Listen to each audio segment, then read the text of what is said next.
Hello and welcome back. It's been way too long.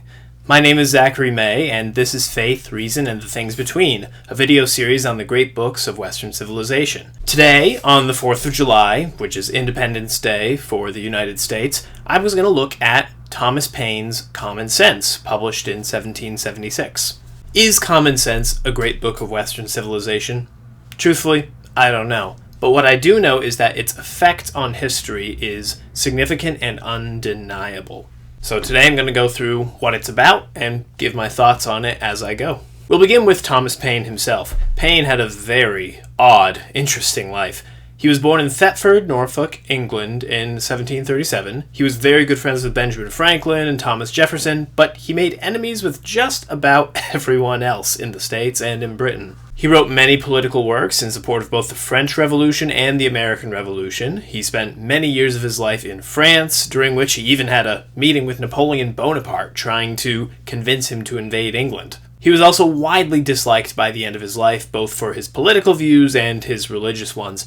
His political views because his support for the French Revolution put him in a bad light with the Federalist Party, and for his religious views because by the time of the end of his life, he had denounced almost every organized system of Christianity in his writings.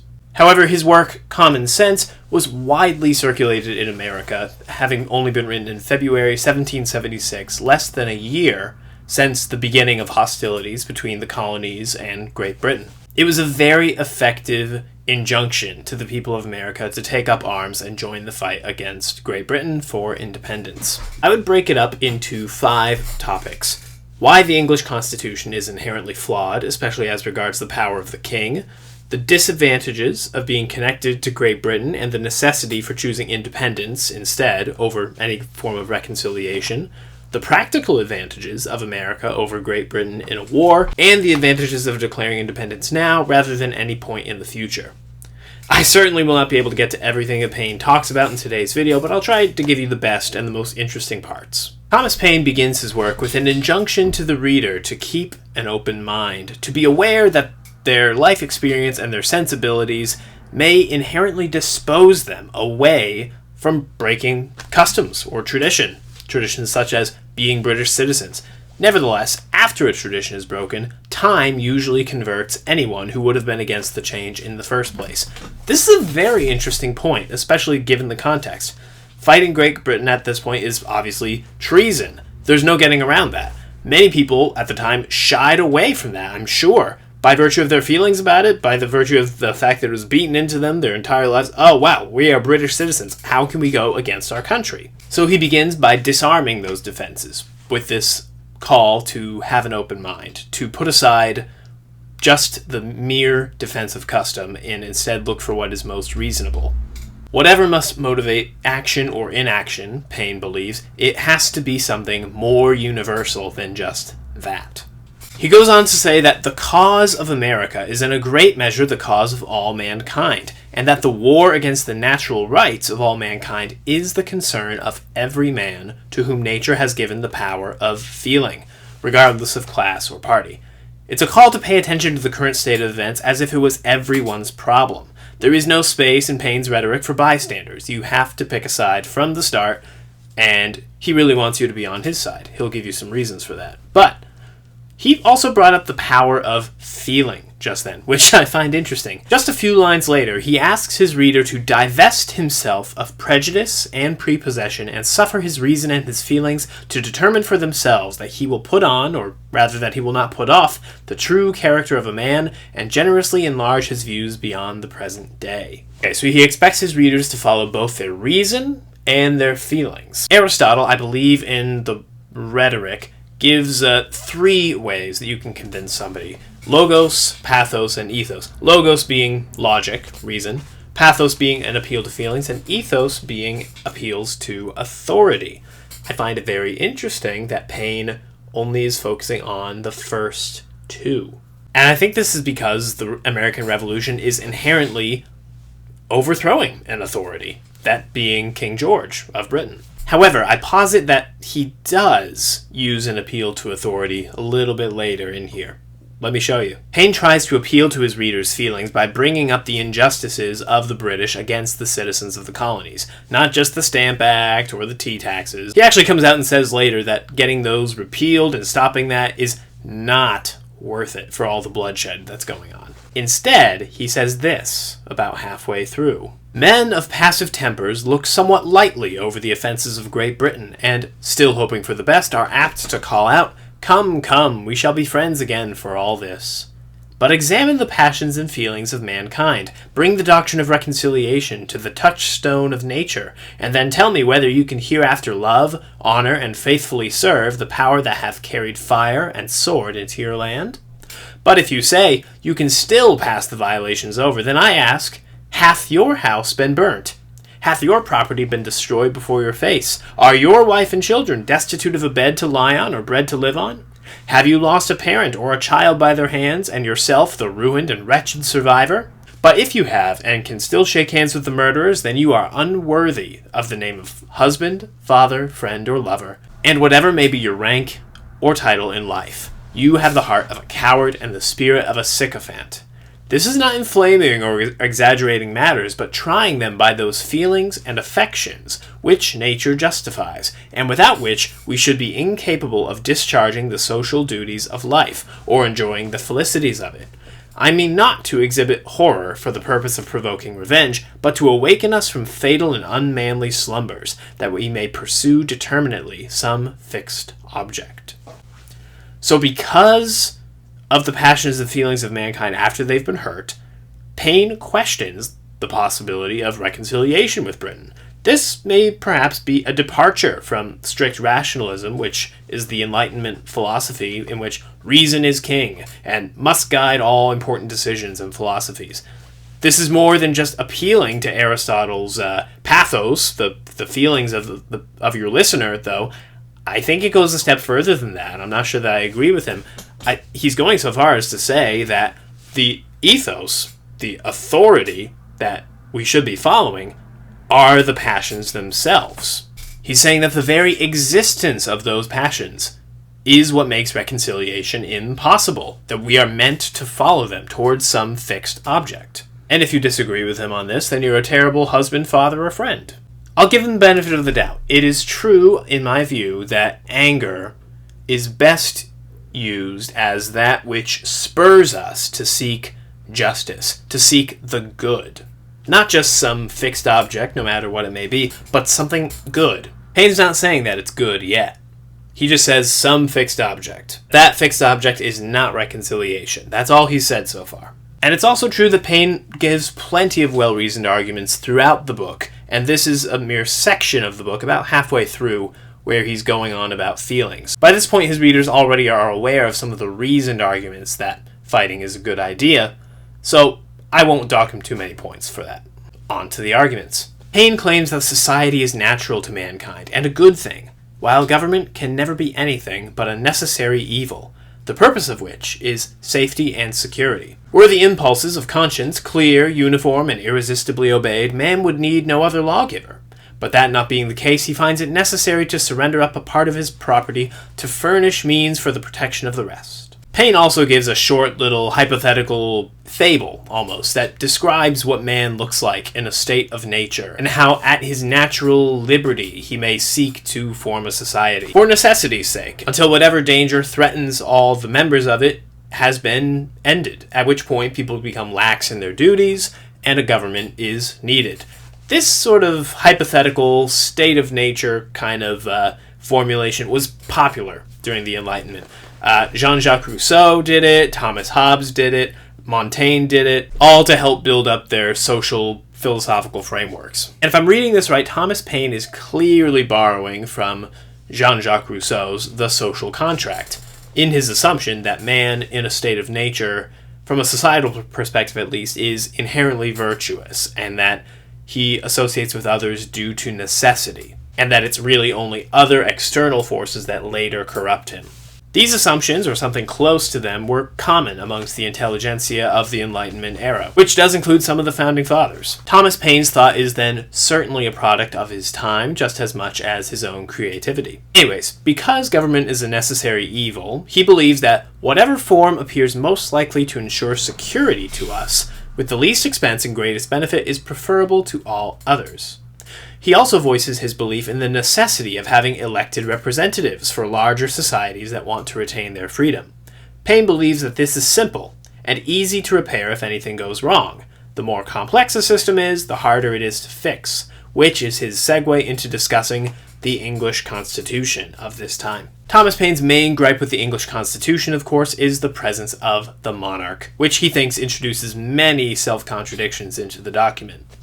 If the king is there to rule with the greatest amount of power in the government because he is wiser and knows better, rather than because he is elected, say, then why would you bother having representative houses, like the House of Peers, that's the House of Lords today, or the House of Commons? And if you do include those houses because they are wiser and know better than the king, and have the ability to check the king's power at times, then why does the king also get the ability to check them right back, especially if they are supposed to be wiser than him? The answer, he writes, is that the English Constitution presumes the existence of the power of the king, which Paine himself questions. How came the king by a power which the people are afraid to trust and always obliged to check? Such a power could not be the gift of a wise people. Neither can any power which needs checking be from God. Yet the provision which the Constitution makes supposes such a power to exist. Adding to this apparent absurdity, Paine claims that since the king's power is the greatest, it is the one that ultimately governs. Intragovernmental efforts to stop a king's power are completely ineffectual. The only reason the Crown of England, he says, is less oppressive than the Crown of Turkey is because of the constitution of the people, not the constitution of the government, meaning the ideas that each held, the worldviews at the time. Remember, the Ottoman Empire was alive and well at this time, would have been fresh in Paine's mind. He could definitely compare, and of course he would have compared the Ottoman Empire with the British Empire instinctively, if not explicitly, for his whole life, and the two powers were usually indirectly in conflict with each other a lot of the time. From there, he explains why he believes that monarchy is unnatural and wrong from a mostly biblical perspective, with some philosophy mixed in. All mankind is created equal, and any thought to the contrary must have come after mankind was created. He doesn't think it was wealth that did it, but instead he blames the distinctions of ruler and subject. He quotes all of the Old Testament biblical stories that show God's disapproval of monarchy, most especially when Israel asked Samuel, the prophet Samuel, for a king so that they could be like the other nations, when their true glory lay in being as much unlike them as possible. God tells the prophet Samuel to give them a king, for it was God himself that Israel was rejecting by their asking this, not Samuel himself.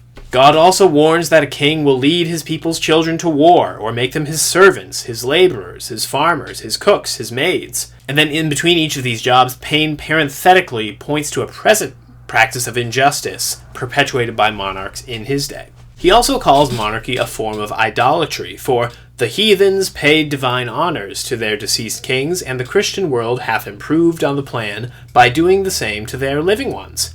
How impious is the title of sacred majesty applied to a worm, who in the midst of his splendor is crumbling into dust. There's another Enlightenment idea, this one from John Calvin, who had a very low view of human nature and humanity. He believed in humanity's total depravity. That's his complete inability to contribute to his own salvation by any merit of his at all.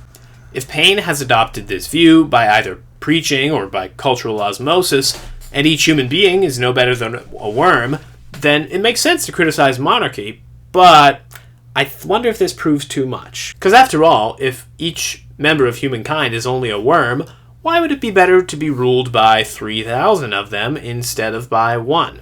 There's a scene from The Patriot where Mel Gibson's character makes this exact point about the possible dangers of representative government. However, again, just like with feelings, that's hardly Paine's only argument against monarchy, so gonna give him a pass. Paine's injunctions against monarchy include a lengthy bit against hereditary succession. The most striking argument I found in this section was in another hypothetical state of nature, where he imagines the first king, ever, I suppose, to be the chief plunderer, or the strong man, who is chosen to lead by his fellow plunderers. It's not very noble or glorious, and it's not very far removed from William the Conqueror, who was a usurper by definition, Paine reminds us. In this situation, he supposes that hereditary succession was a kind of convenience to stop there from being civil wars and fights breaking out every time the king died, and his fellow ruffians would have to scuffle over who was going to be the next king. No, instead, hereditary succession avoids that problem, and there's a status quo to follow. However, Paine says, by submitting to the king initially and agreeing for you and your descendants to follow the king's descendants, the right of all future generations to self-government is taken away by the act of the first electors in their choice not only of a king, but of a family of kings forever. That hath no parallel in or out of Scripture but the doctrine of original sin. From such comparison it can derive no glory. Paine regards self-government as a natural right of man, and so giving away the rights of future generations to do so would, of course, go against all that he believes in. Hereditary succession also makes the throne vulnerable to outside influence when the ruler himself is vulnerable, either when he's very young or very old. I don't think that this is a problem that's inherently restricted to monarchies. However, at this time he would have thought so, because he would have been very aware of examples of kings that were children or elderly being manipulated by advisors and those around them. He would not have been aware of very many or any examples of a elected representative who was, say, elderly, being ruled by and manipulated by those around him. After stating his belief that a permanent solution to the problems between Great Britain and America should be sought, rather than temporary measures that only kick the can down the road to future generations to take care of, Thomas Paine examines the two possibilities for the colonies: seeking reconciliation or seeking independence. Paine believes reconciliation is not only impossible, but nearly suicidal for the colonies. Continued association with Great Britain means that any enemies that Britain makes are to be America's enemies by extension. Some distance would allow peace and continued trade with the nations that were at war with Britain. Paine views this as a greater benefit than the protection offered by the British Navy, which he will later point out would take months to arrive in the event of any kind of disturbance anyway. Paine also believes that America's greatest defense is its commerce, and that commerce with European nations will be more than enough to sustain it and protect it without any help from the British, and thus any kind of association with them in the manner that they currently have is just a foreign policy liability. Second, as he kind of commented on before, the sheer distance between America and Britain, one being a continent and the other being an island, makes it inevitable that eventually there will be a split. If not now, then later. Also because of this great distance between the two, and the king's right to refuse to allow the continent to make laws for itself that would make it stronger, Paine believes that the continent would soon become a lawless place, and that everyone would soon leave it for their own safety, if independence and the ability to make laws for itself were not sought now. Fourth, if reconciliation was granted, not everyone would submit, and thus the war would just continue.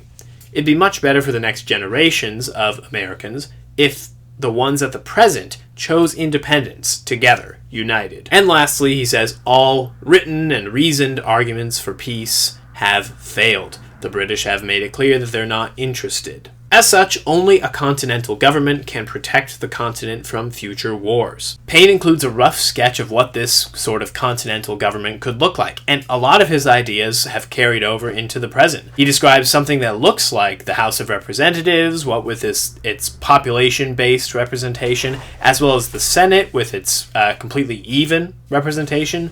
He includes the president, something like the Bill of Rights and the Constitution, frequent elections, and how electors are chosen. If no new government is formed intentionally and carefully now, he writes, at the beginning of a new nation, with comparatively little influence from the outside world than if it were anywhere else, then it would only become harder to do so later, after lawless customs set in. There's the force of custom again. Paine sees this as a critical moment. Since the war is already happening, the American population is large enough to field a great fighting force, but not so large as to cause great divisions between them. And besides, there are still plenty of men alive from the French and Indian War that have military experience, which 50 years into the future, they would not have.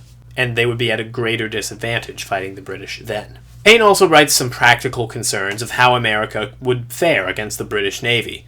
Although America does not have a navy at the moment, they have all the natural resources needed for one, and they could rival the small portion of the British Navy that would be sent across the oceans to come deal with them. He even does a cost comparison of the British Navy versus what the Americans would need to build a navy that rivals it. There's even a passage in Common Sense that seems to directly call for the Declaration of Independence. Were a manifesto to be published and dispatched to foreign courts, setting forth the miseries we have endured and the peaceful methods which we have ineffectually used for redress, declaring at the same time that not being able to longer live happily or safely under the cruel disposition of the British court, we had been driven to the necessity of breaking off all connections with her. At the same time, assuring all such courts of our peaceable disposition towards them, and of our desire of entering into trade with them. Such a memorial would produce more good effects to this continent than if a ship were freighted with petitions to Britain. Apparently, Paine waited for a response to his arguments after publishing Common Sense, so that he might respond back in his second edition, but none came. Thus, he concludes, "On these grounds I rest the matter. And as no offer hath yet been made to refute the doctrine contained in the former editions of this pamphlet, it is a negative proof that either the doctrine cannot be refuted, or that the party in favor of it are too numerous to be opposed.